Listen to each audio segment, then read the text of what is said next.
अस्सलाम वालेकुम। उम्मीद है आप लोग खैरियत से होंगे। तो भाई आज की वीडियो में मैं बात करूंगा जर्मनी के हेल्थ सिस्टम के बारे में। जर्मनी का हेल्थ सिस्टम इतना कहते तो कम्प्रीहेंसिव है। कम्प्रीहेंसिव में जो सबसे ज़्यादा मुश्किल पेश आती है वो है कि अपॉइंटमेंट कैसे बुक की जाए। अब अगर इसके इलाज की बात करें तो इसमें सर्जरी तक की चीज़ें शामिल है कि मतलब सर्जरी भी इसमें कवर होती है। लेकिन अगर बड़ी सर्जरी है तो उसमें भी आपको पे करना पड़ता है। लेकिन ये जो हमारा खान साहब का हेल्थ कार्ड सिस्टम था उसका मुकाबला नहीं कर सकते, क्योंकि उसमें आपको 1 मिलियन तक की जो सर्जरी है वो शामिल थी, शायद इससे ज़्यादा भी थी। लेकिन इसमें अगर आपका ज़्यादा बड़ा इलाज होता है तो आपको उसमें भी पे करना पड़ता है कुछ ना कुछ हद तक। और अगर इसके चेकअप की बात करें तो आपको 2-2 3-3 मंथ तक की जो है वो अपॉइंटमेंट ही नहीं मिलती। बहुत मुश्किल है कि आपको अपॉइंटमेंट मिले। अब आपको स्क्रीन पे एक स्क्रीनशॉट शेयर हो रहा होगा जो मेरी अपॉइंटमेंट थी।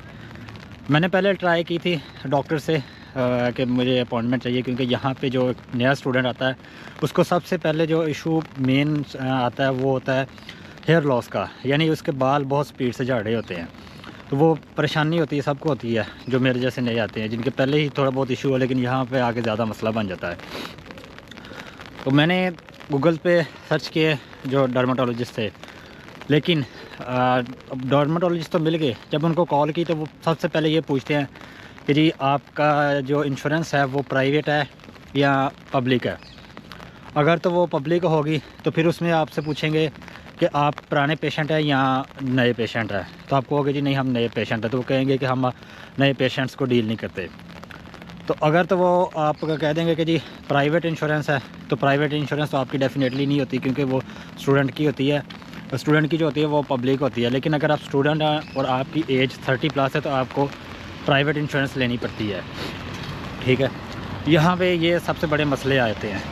तो अब मैंने जब ट्राई की तो मेरे से भी यही मसला हुआ। मेरे उस वक्त सर्दियाँ चल रही थी, डैंड्रफ शदीद था, बाल बहुत ज़्यादा झड़ रहे थे। यहाँ पे जितने भी मैं स्टूडेंट से मिला हूँ, इवन फीमेल्स भी, उन सब का यही इशू आ रहा है कि उन सब को हेयर फॉल का बहुत इशू है। तो मैंने डॉक्टर से बात की, लेकिन वो ये मसला आ रहा था। मैं इंश्योरेंस वालों के पास गया तो उन्होंने कहा जी अपॉइंटमेंट्स अवेलेबल नहीं है। फिर जनाब जो मैंने आपको अभी स्क्रीनशॉट दिखाया उसमें यह था कि मैं 25 अक्टूबर को, इन अक्टूबर का लास्ट वीक चल रहा था आई थिंक, तो मैंने उनसे बात की। मैंने कहा जी ईमेल की कि मुझे चाहिए अपॉइंटमेंट, मेरा ये इशू आ रहा है। ठीक है, फिर तकरीबन ऑलमोस्ट 1.5 से 2 वीक बाद उन्होंने मुझे मेल की कि जी हमने आपकी ये अपॉइंटमेंट बुक की है फ़लाँ डॉक्टर के पास। और वो नवंबर का पहला वीक चल रहा था।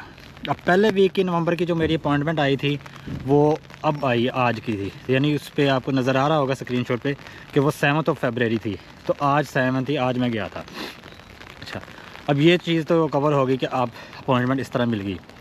लेकिन अब जब आपको वो डिपेंड करता है आगे फिर आपको ट्रीटमेंट कैसा करते हैं, आया कि आपको कोई मेडिकेशन देते हैं या कोई आपका ब्लड टेस्ट वगैरह था, ये वो चीज़ें जो भी थी।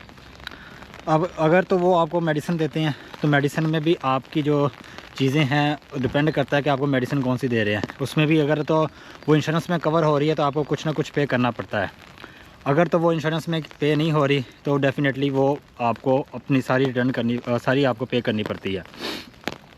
अब इससे पहले मैं एक डॉक्टर के पास गया था, उसने मुझे एक शैम्पू दिया था, लेकिन वो शैम्पू था कि मैंने खुद पे करना, वो इंश्योरेंस में कवर नहीं हो रहा था।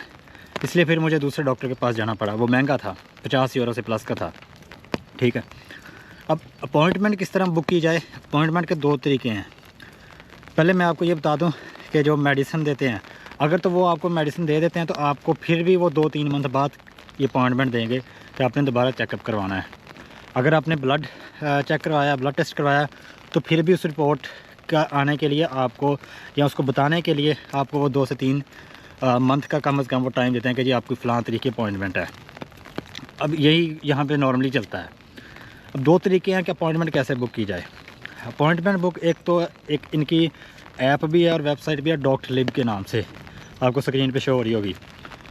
उसके थ्रू जाके भी आप अपनी जो है ना अपॉइंटमेंट बुक कर सकते हैं। लेकिन आप जब देखोगे वहाँ पे भी आपको कम से कम 2-2 मंथ का टाइम आ रहा होगा। एटलीस्ट 1.5 मंथ तो कहीं नहीं गया ना, कि उससे इतनी टाइम फ्रेम का डिफरेंट होता है।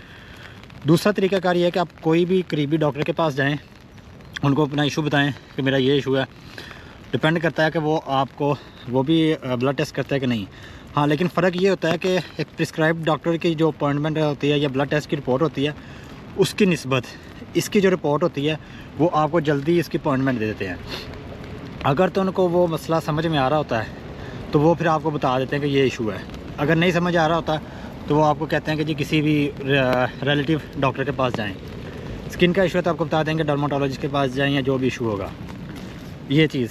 फिर अगर आप उनसे ये कहते हो कि मुझे आप रिकमेंड करें, जब वो रिकमेंडेशन देते हैं ना तो उस रिकमेंडेशन पे ये चीज़ होती है कि डॉक्टर का नाम नहीं लिखा था, उस पर ये सिर्फ लिखा होती है, कैटेगरी लिखी होती है कि आप डर्माटोलॉजिस्ट के बताएँ, डर्माटोलॉजिस्ट के पास जाएँ। डर्माटोलॉजिस्ट के पास आप फिर वो डॉक्टर भी स्पेसिफाई नहीं होता है, डॉक्टर स्पेसिफाई नहीं होता और उन्होंने जस्ट कैटेगरी लिखी होती है। तो आप उसी दिन या अगले दिन या किसी भी दिन किसी भी डर्माटोलॉजिस्ट के पास जाके या जो भी रिस्पेक्टिव डॉक्टर होगा उसके पास जाके अपना इलाज करा सकते हैं। तो ये था एक शॉर्ट तरीका जो कि आप किस तरह जल्दी अपॉइंटमेंट बुक कर सकते हैं। अदरवाइज़ यहाँ पे जो हेल्थ सिस्टम है ना वो इतना अच्छा तो कुछ हद तक है, लेकिन यहाँ पे आपको जल्दी अपॉइंटमेंट नहीं मिलती, जिसके लिए आपको महीनों इंतज़ार करना पड़ता है, जो इसकी एक डार्क साइड है। और मेडिसिन में भी सारी चीज़ें इन्होंने इंश्योरेंस में नहीं कवर की होती, जो बड़ी बड़ी या जो मेन मेडिसिन होती हैं वो स्टूडेंट ने खुद पे करनी होती है, चाहे वो 50 यूरो की हो या 100 यूरो की हो। कुछ मेडिसिन होती हैं जो आपको नॉर्मली मिल भी जाती हैं, वो इंश्योरेंस में ये कवर कर देते हैं, मतलब जो सस्ती वाली होती हैं। तो यहाँ पे यह मसला था। तो ये है इनका हेल्थ सिस्टम, इसकी डार्क साइड, कि भाई यहाँ पे आपको सबसे पहले अपॉइंटमेंट का बहुत बड़ा इशू आता है। अपॉइंटमेंट ही नहीं मिलती आपको, तो आपने चेकअप क्या करवाना है। तो मिलते हैं एक नई वीडियो के साथ, इजाज़त दीजिए, अल्लाह हाफिज़।